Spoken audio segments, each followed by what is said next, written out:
नमस्कार, आप लोगों का स्वागत है हमारे YouTube चैनल शिक्षा सबको में। हम लोग NIOS की माध्यमिक कक्षा यानी हाई स्कूल का अर्थशास्त्र विषय पढ़ रहे हैं। इस विषय के अंतर्गत हम लोग आखिरी मॉड्यूल पर हैं जिसका कि शीर्षक है समकालिक आर्थिक समस्याएं। इसमें हम लोग अध्याय 24 का अध्ययन कर रहे हैं जिसका पहला भाग हमने पिछले वीडियो में पढ़ा था जिसका कि शीर्षक है उपभोक्ता जागरूकता। तो इस जो हम ये अभी अध्याय पढ़ रहे हैं इसके हमने पहले भाग में जो डिस्कशन किया था वो मैं आपको बताने जा रहा हूँ। उससे पहले मैं आप लोगों के साथ अपना व्हाट्सएप नंबर शेयर कर रहा हूँ जो कि है 7895860757। आप लोग अपनी इस विषय से संबंधित या किसी अन्य विषय से संबंधित कोई भी परेशानी हमारे साथ इस व्हाट्सएप नंबर पर मैसेज कर शेयर कर सकते हैं। और आप लोगों से एक अनुरोध ये भी रहेगा कि आप लोग अपने दोस्तों, अपने परिचितों, जो किसी भी हिंदी माध्यम के बोर्ड से पढ़ रहे हों उनके साथ हमारे वीडियोस को, इन चैनल को हमारे जरूर शेयर कीजिएगा। तो हमने जो पिछला भाग था उसमें क्या क्या चीजें देखी थी। हमने जाना था कि उपभोक्ता जागरूकता क्या होती है, उपभोक्ता जागरूकता क्यों जरूरी है, एक उपभोक्ता को आज के काल में क्यों आवश्यकता है कि वो जागरूक रहे ताकि वो किसी भी प्रकार की जो परेशानी है, समस्या है, उससे बच के रह सके। ठीक है, या फिर अगर उसको कोई प्रॉब्लम होती है तो उसका निदान वो प्राप्त कर सके। फिर हमने देखा था कि भारत में उपभोक्ता संरक्षण पद्धति किस तरीके से सरकार द्वारा लगाई गई है और किस प्रकार से उपभोक्ता को संरक्षण प्राप्त है। इसके अंतर्गत सरकारी कानून भी हैं और साथ साथ उपभोक्ताओं की शिकायतों को निपटाने वाली संस्थाएं भी हैं जिनमें कि सरकारी परिषद और उपभोक्ता न्यायालय के बारे में हमने बात की थी। फिर हमने पढ़ा था कि गैर सरकारी संगठन किस प्रकार से भूमिका निभाते हैं उपभोक्ता जागरूकता में, किस प्रकार से वो उपभोक्ता के हकों के लिए लड़ाई कर रहे हैं। और सबसे अंत में हमने देखा था कि किस प्रकार से आप शिकायत कर सकते हैं, शिकायत करने के क्या क्या आधार हो सकते हैं। अगर आपको किसी भी वस्तु या सेवा के उपभोग के कारण कोई परेशानी होती है तो आप किस किस प्रकार की चीजों की शिकायत कर सकते हैं। ठीक है, तो आज हम लोग पढ़ने जा रहे हैं उपभोक्ताओं के अधिकारों के बारे में। हमने पिछले वीडियो में इसके बारे में खाली हल्का सा जाना था। सूचना का अधिकार जिसमें है चुनाव का अधिकार, सुरक्षा का अधिकार, सुने जाने का अधिकार, संरक्षण प्राप्त करने का अधिकार, उपभोक्ता शिक्षा का अधिकार। ठीक है ना। तो सबसे पहले हम लोग सूचना के अधिकार की बात करेंगे। तो विक्रेताओं और उपभोक्ता को, उत्पादकों को ये जरूरी है कि वो लोग उपभोक्ता को वस्तु की कीमत, उसके वजन, कंपनी के ब्रांड, वस्तु के निर्माण और समाप्ति की तिथियां, ठीक है ना, मैन्युफैक्चरिंग डेट और कब तक वो एक्सपायर होने वाली है उसके बारे में, गुणवत्ता पहचान चित्र जिनमें कि ISI और एगमार्क आदि होते हैं, संगठक मतलब क्या क्या उस वस्तु या सेवा में क्या क्या चीजें पड़ी हुई हैं। ठीक है, जैसे मान लीजिए अगर कोई आप खाने की वस्तु लेके आते हैं तो उसमें आपको लिखा होना चाहिए कि किस किस प्रकार की चीजों से मिलके बनाई गई है वस्तु। और कंपनी से संपर्क करने के सूत्र, मतलब कंपनी से आप किस प्रकार से संपर्क कर सकते हैं। और इसी प्रकार वस्तु के बुद्धिमत्तापूर्ण चुनाव करने के लिए पर्याप्त और उचित सूचना दी जानी चाहिए। तो विक्रेता जो होते हैं और जो उत्पादक होते हैं उनका ये कर्तव्य है कि वो उपभोक्ताओं को इन सब सूचनाओं को दें। ठीक है ना। तो सूचना पाने का अधिकार एक उपभोक्ता के पास होता है। जैसे अभी आपके इसमें एक उदाहरण दिया हुआ है कि एक व्यक्ति ने हवाई जहाज का एक टिकट लेना चाहा तो उसको पता है था कि इसका जो किराया है वो 1500 रुपये है, लेकिन उसको ये नहीं मालूम था कि इसमें 3450 रुपये का टैक्स भी उसको अलग से देना पड़ेगा। ठीक है, तो इस प्रकार से जो हवाई जहाज कंपनी है उसके द्वारा पूरी सूचना उस व्यक्ति को नहीं दी गई थी। वो 1500 रुपये के सोच के गया था और उसको कुल 4950 मतलब 4950 रुपये उसके लिए भुगतान करना पड़ा। ठीक है, तो ये जो सूचना थी ये हवाई जहाज की कंपनी द्वारा पहले ही दी जानी चाहिए थी। ठीक है ना, जो कि एक उपभोक्ता का अधिकार होता है। दूसरा अधिकार है चुनाव का अधिकार। तो उपभोक्ता को ये अधिकार है कि वो क्या खरीदे और क्या नहीं खरीदे। ठीक है ना, तो उपभोक्ता को इस चीज का अधिकार है। कभी कभी जब आप कोई सेवा प्राप्त करते हो या वस्तु खरीदते हो तो आप ऐसा नहीं कर सकते हो। ठीक है ना, कई बार ऐसा होता है कि आपको उन वस्तुओं को खरीदने के लिए बाध्य किया जाता है कि आपको लेना ही पड़ेगा। ऐसी वस्तुएं लेनी पड़ती हैं आपको किसी एक वस्तु के साथ जो कि आप खरीदना नहीं चाहते हो। दुकानदार आपके सामने शर्त रख देता है कि अगर और आपके पास चुनाव की गुंजाइश नहीं रहती है, ठीक है ना। दुकानदार आपको बोलता है कि आपको ये सामान लेना पड़ेगा, एक शर्त थोप देता है आपके ऊपर, और आपके पास चुनाव की कोई गुंजाइश नहीं रहती है, तो आप क्या करते हैं, आप उपभोक्ता के रूप में अपना चुनाव का अधिकार खो देते हैं। जैसे आपकी किताब में एक उदाहरण दिया है कि कोई एक व्यक्ति थे, वो सेंथिल नाम के व्यक्ति थे। जब वो गैस का सिलेंडर लेने गए, गैस का कनेक्शन लेने गए, तो गैस के कनेक्शन के लिए गैस का कनेक्शन केवल 1500 रुपये में मिलता है, लेकिन उन्होंने 7,000 रुपये का भुगतान किया, ठीक है ना। कहाँ 1500 रुपये के सामान के लिए उनको 7,000 रुपये का भुगतान करना पड़ गया। क्यों? क्योंकि उन्होंने गैस के चूल्हे के साथ, गैस के कनेक्शन के साथ उनको गैस का चूल्हा भी दे दिया, रेगुलेटर दे, रेगुलेटर तो देते ही हैं, और पाइप वगैरह जो भी है उसकी ऐसी एसेसरीज दे दी जो कि जिनकी उनका आवश्यकता नहीं थी, प्रेशर कुकर वगैरह सब कुछ दे दिया उनको उसके साथ, जो कि और अगर उसमें ये कंडीशन थी दुकानदार की, अगर आप ये सामान नहीं लोगे बाकी का, तो आपको गैस का कनेक्शन नहीं मिलेगा, ठीक है ना। तो इस प्रकार से आप इस प्रकार से उस जो ग्राहक है उसका वो चुनाव का अधिकार उसने खो दिया, ठीक है ना। अगला है सुरक्षा का अधिकार। यह अधिकार ऐसी वस्तुओं के विक्रय के संबंध में संरक्षण उपलब्ध कराता है जो स्वास्थ्य और जीवन के लिए असुरक्षित हैं। तो ऐसी चीजों की बिक्री नहीं की जानी चाहिए।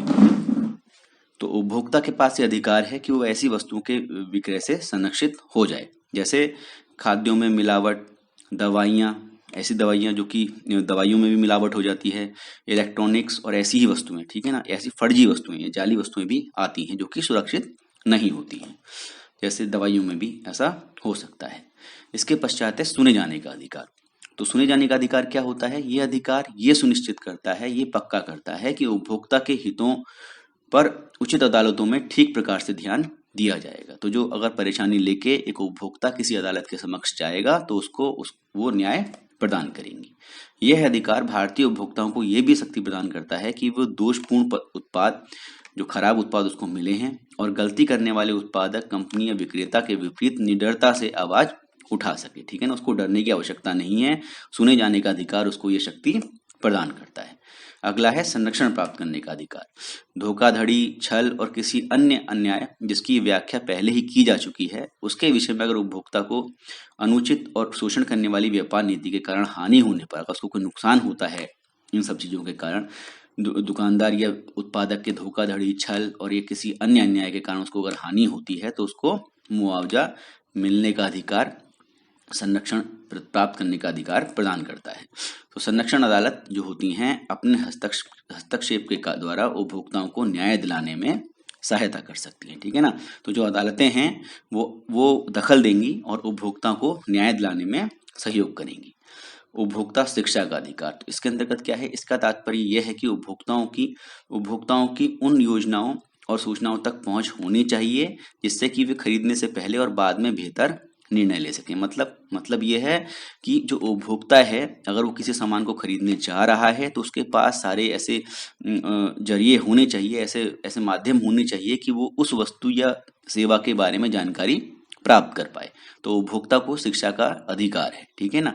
और शिक्षा किस रूप में शिक्षा की बात कर रहे हैं? हम किसी वस्तु के उपयोग के संबंध में बात कर रहे हैं, उसका रख रखाव कैसे करना है, ठीक है ना। इन सब चीजों के बारे में उसको जानकारी होनी चाहिए, और आपस में जो कई ब्रांड हैं उनके बीच में क्या डिफरेंस है उसके बारे में भी उसको जानकारी होनी चाहिए।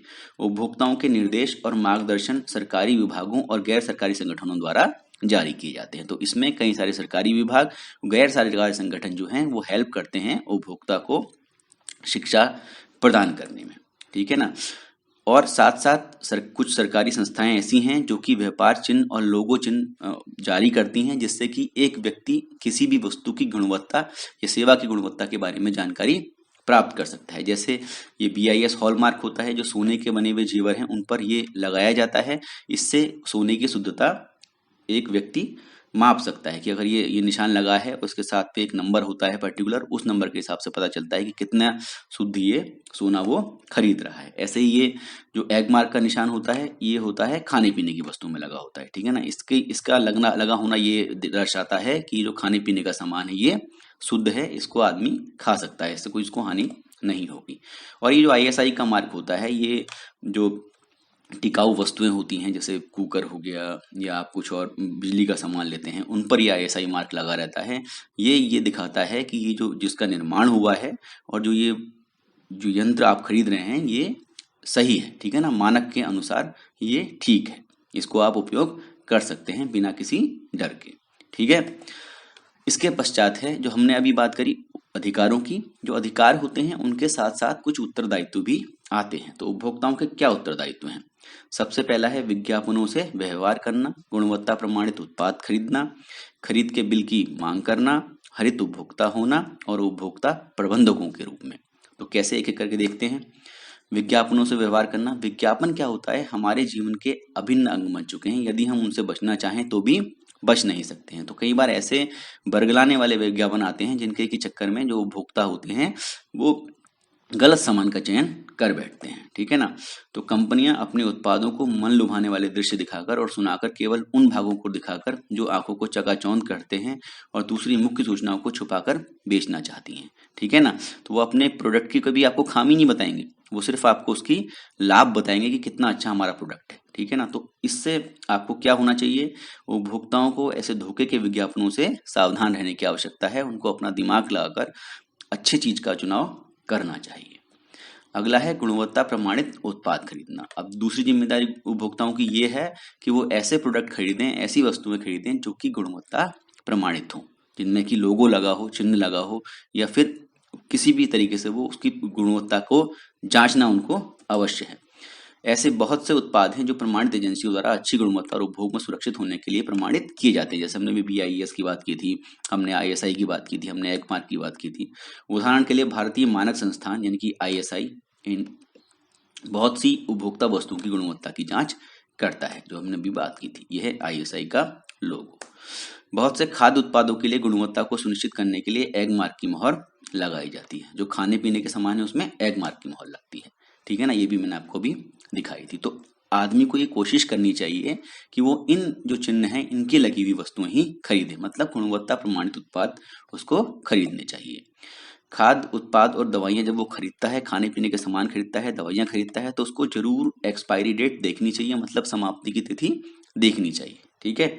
ये भी उसका जिम्मेदारी है, उसका उत्तरदायित्व है। तो खरीद के लिए बिल की मांग करना, मतलब खरीद उसने जब सामान खरीद लिया है तो उसको बिल मांगना चाहिए। प्रत्येक उपभोक्ता को अपनी वस्तुओं और सेवाओं को खरीदने के पश्चात बिल अवश्य मांगना चाहिए, ठीक है ना। तो जब वो पैसा दे दिया है तो आपको जो दुकानदार है उससे बिल ले लेना चाहिए। बिल खरीद का प्रमाण है। बिल का मतलब है कि आपने सामान खरीदा है। बिल ये दिखाता है, ये प्रमाणित करता है कि आपके द्वारा सामान खरीदा गया है, और इसका प्रयोग न्याय प्राप्त करने के लिए जब आप अगर मुकदमा करने जाएंगे, अगर अपनी बात लेके जाएंगे उपभोक्ता अदालत के समक्ष, तो उपभोक्ता अदालत आपसे जरूर बिल की मांग करेगी, ठीक है। तो और साथ साथ क्या है, जब आप बिल लेते हैं तो उससे उस पर जो टैक्स है वो दुकानदार द्वारा भारत सरकार में जमा किया जाता है। तो इस प्रकार से आप सरकार के जो टैक्स कलेक्शन है उसमें भी सहयोग करते हैं, ठीक है ना। तो बिल लेना आपको आवश्यक है, आपका उत्तरदायित्व है। अगला उत्तरदायित्व है आपका हरित उपभोक्ता होना। हरित उपभोक्ता होने का मतलब है कि आपको ऐसी वस्तुओं का चयन करना चाहिए जो कि पर्यावरण को कम से कम प्रभाव डालती हैं। एक उपभोक्ता को उन उत्पादों का उपयोग करना चाहिए जो हमारे पर्यावरण को हानि नहीं पहुंचाते हैं, और हानि नहीं पहुंचाते हैं, हो सकता है हानि थोड़ी बहुत पहुंचाते भी हों, तो अगर हानि पहुंचाते भी हैं तो कम से कम हानि पहुंचाने वाले पदार्थों का ही, उत्पादों का आपको चयन करना चाहिए, ठीक है ना। जैसे आप इस चित्र में देख सकते हैं कि प्लास्टिक से कितना पॉल्यूशन हो रहा है। तो हम हो सकता है कि हम लोग, अगर हम अच्छे एक ग्राहक हैं, तो हम जब दुकानदार के पास जाते हैं तो उससे पॉलीथीन ना लेके अपना झोला लेके जाएं, वो भी आप एक काम कर सकते हैं। इसी प्रकार से लोगों को बिजली, गैस आदि की बचत करनी चाहिए। आपको पता है बिजली, गैस वगैरह क्या होते हैं? ये ऐसी चीजों से बनते हैं जो कि गैर नवीकरणीय हैं, जिनको कि रिन्यू नहीं किया जा सकता है, ठीक है। तो आपको उनकी बचत करनी चाहिए, संसाधनों का मितव्ययिता से उपयोग आपको करना चाहिए।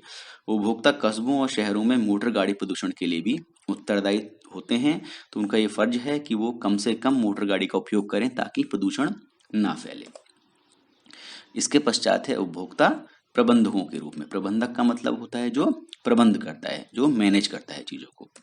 तो उपभोक्ता आपस में स्वयं के लिए और किसी बस्ती या गांव की मौलिक आवश्यकताओं जैसे पीने के पानी, स्वास्थ्य आदि की पूर्ति उपलब्ध कराने के लिए संगठित हो सकते हैं, ठीक है ना। उपभोक्ताओं का ये एक उत्तरदायित्व है कि वो लोग मिलें और सब मिलकर एक साथ काम करें और क्या जैसे पानी, पीने का पानी है, स्वास्थ्य की पूर्ति है, ये सब काम कौन करती है? सरकार करती है। यहाँ सरकार प्रबंधक के रूप में होती है, लेकिन कई ऐसे उदाहरण हैं जिसमें कि लोगों ने आपस में मिलकर इन कामों को किया है। ये सरकार ही है जो सेवाएं प्रदान करने के लिए प्रबंधक का कार्य करती है, ठीक है ना। तो इसका जो उदाहरण आपके में दिया हुआ है लोगों के द्वारा काम किया गया, तो वो है ग्रामीण पानी समितियां। तो जो गुजरात राज्य है उसमें ग्रामीण पानी समितियां 13,000 ग्रामीण पानी समितियां काम कर रही हैं, जो कि क्या करती हैं? जो कि पूरा जो गांव का पीने का पानी है उसकी व्यवस्था करती हैं, ठीक है ना। वे अपने गांव की प्रणाली में परिवार स्तर पर एक प्रबल स्वामित्व की भावना से पानी की आपूर्ति का प्रबंध करती हैं। वो ये मानती हैं कि सबको पानी देना उनका अपना फर्ज है, और वो उसके मालिक की तरह से पानी की आपूर्ति का प्रबंध करती हैं। वो पानी की गुणवत्ता भी जांचते हैं, वो लोग ये चेक भी करते हैं कि पानी साफ है या नहीं है, और उपभोक्ता स्तर पर गुणवत्ता का आश्वासन भी वो देती हैं कि अगर आप हमारा पानी यूज कर रहे हैं तो ये पीने योग्य है। तो ये एक उदाहरण है कि किस प्रकार से उपभोक्ता प्रबंधकों के रूप में अपने उत्तरदायित्व की पूर्ति कर सकते हैं, ठीक है ना। ये आप देख रहे हैं गांव में लोग मिलजुल कर काम कर रहे हैं और देख रहे हैं कि किस प्रकार से उनको चीजों का प्रबंध करना है, ठीक है। आगे है भारत में उपभोक्ता आंदोलन के प्रमुख विषय। तो भारत में जो उपभोक्ता आंदोलन है उसके लिए और किसी भी आंदोलन के लिए, सफल आंदोलन के लिए लोगों के शिक्षित होने की आवश्यकता है, ठीक है ना। भारत में ना केवल जनाधिक्य है, मतलब लोग बहुत ज्यादा हैं, मतलब पॉपुलेशन बहुत ज्यादा है, किंतु सांस्कृतिक विभिन्नता, मतलब अलग अलग संस्कृति को मानने वाले लोग हैं, तथा बहुत से जो व्यक्ति हैं वो अशिक्षित भी हैं, वो बिना पढ़े लिखे भी हैं, ठीक है ना। तो परेशानी और बढ़ जाती है। तो उपभोक्ता आंदोलन इसकी वजह से कमजोर हो सकता है। इसलिए क्या है? इसलिए उपभोक्ता जागरूकता लाना एक बहुत बड़ा काम है जिसको कि किया जाना चाहिए। इसमें दो विषय आते हैं। एक तो है भारत में ग्रामीण क्षेत्रों में उपभोक्ता जागरूकता, कि किस प्रकार से जो गांव के क्षेत्र हैं उसमें जो उपभोक्ता की जागरूकता है वो किस प्रकार से महत्वपूर्ण है, और समय से न्याय दिलाना, कि समय से न्याय मिलना चाहिए। अगर न्याय समय से नहीं मिलता है तो वो ना मिलने के बराबर है, ठीक है ना। तो भारत में ग्रामीण क्षेत्रों में उपभोक्ता जागरूकता की अगर हम बात करें तो वैश्वीकरण और उदारीकरण के कारण गांवों में मध्य और उच्च आय जनसंख्या में वृद्धि से क्या हुआ है कि जो वैश्वीकरण हुआ है, ग्लोबलाइजेशन हुआ है और लिबरलाइजेशन हुआ है, मतलब जो मार्केट हमने खोला है पूरे देश दुनिया के लिए, अपने जो जो देश है हमारा, उसने पूरे दुनिया के साथ बिजनेस शुरू किया 1991 के बाद। तो उसके कारण गांवों में क्या हुआ है, गांवों में लोगों की आय थोड़ी बढ़ी है, मध्य और जो उच्च आय जनसंख्या है उसमें वहां पर वृद्धि हुई है। उससे हमारे ग्रामीण बाजारों का भी विस्तार हो रहा है, और इसलिए क्या हो रहा है, इसलिए कंपनियां अपने उत्पादों के साथ हमारे गांव में पहुंच रही हैं। किंतु भारत में ग्रामीण उपभोक्ता प्राय अज्ञानी और अशिक्षित है। ये पहले की बात है, अब थोड़ा बहुत शिक्षा वहां पर भी जा रही है, मतलब पहले से इम्प्रूवमेंट है, लेकिन अभी भी कई लोग ऐसे हैं जो कि अशिक्षित हैं।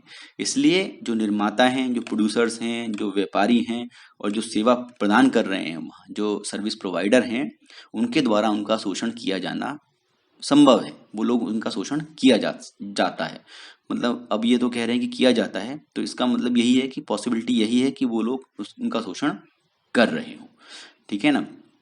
तो ये एक समस्या है, ठीक है ना। अब अगला है वो है समय से न्याय दिलाना। ये भी एक बहुत गंभीर समस्या है। हमारा जो जुडिशियल सिस्टम है, जो हमारी न्यायपालिका है, उसके अंतर बहुत बार ऐसा होता है कि जो व्यक्ति होता है उसको न्याय समय से नहीं मिलता है, और अगर समय से न्याय नहीं मिलता है, समय से न्याय ना मिलने के कारण न्याय ना मिलने के बराबर माना जा सकता है। अगर आपको समय से न्याय नहीं मिल रहा है तो उसका मतलब आपको न्याय नहीं मिल रहा है। आप जानते हैं कि न्याय में देरी न्याय को नकारना है, ठीक है ना। जैसे मैंने अभी बताया कि अगर न्याय आपको समय से नहीं मिल रहा है तो उस न्याय ना मिलने के बराबर है। सिविल अदालतों के विपरीत उपभोक्ता अदालतें अर्ध न्यायिक संस्थाएं हैं, ठीक है ना। तो जैसे सिविल अदालतें होती हैं, ठीक है ना, जैसे जिला जज होता है, फिर हाई कोर्ट होता है, सुप्रीम कोर्ट होता है, ये सब सिविल अदालतें हैं।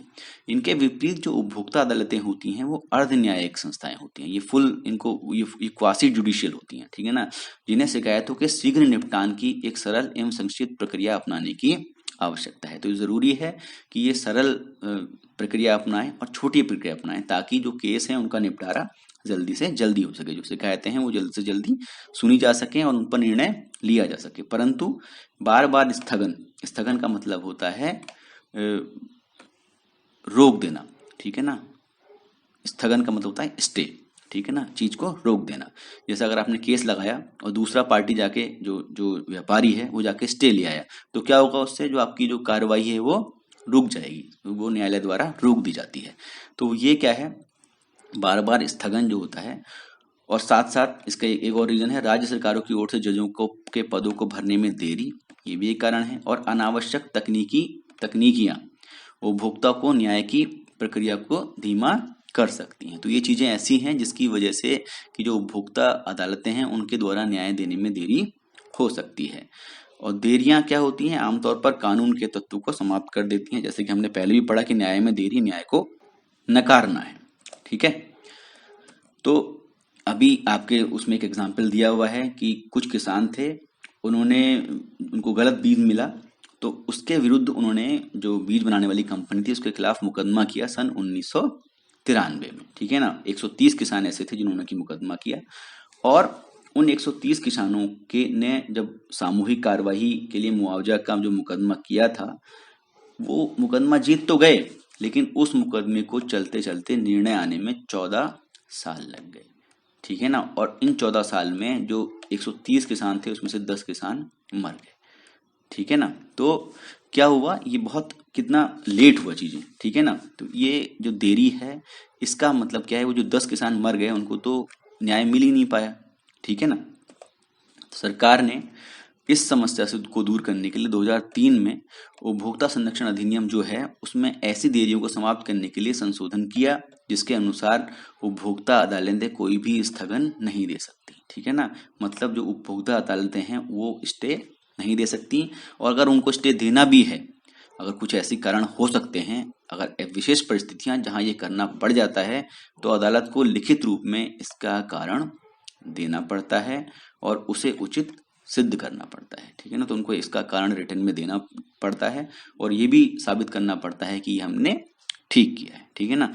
तो इस प्रकार से जो आपका ये अर्थशास्त्र विषय है वो आज इसके जो चैप्टर्स हैं वो सारे समाप्त हो जाते हैं। अब अगले वीडियो में हम जो ये मॉड्यूल था, मॉड्यूल 8, इसके बारे में जो उसके जो महत्वपूर्ण प्रश्न हैं उनके बारे में थोड़ी चर्चा करेंगे। पिछले 3-4 जो प्रश्न पत्र हैं उनको देखेंगे, एक बार सॉल्व करेंगे, ठीक है ना। तो तब तक के लिए आप लोग हमारा ये व्हाट्सएप नंबर ये नोट कर लीजिए 7895860757, और आप लोगों से ये भी हमारी उम्मीद है और ये आशा है कि आप लोग अपने दोस्तों, अपने परिचितों, ऐसे लोग जो कि किसी भी हिंदी माध्यम के बोर्ड से पढ़ रहे हैं, उनके साथ हमारे वीडियोस को, हमारे चैनल को जरूर शेयर करेंगे। तो धन्यवाद।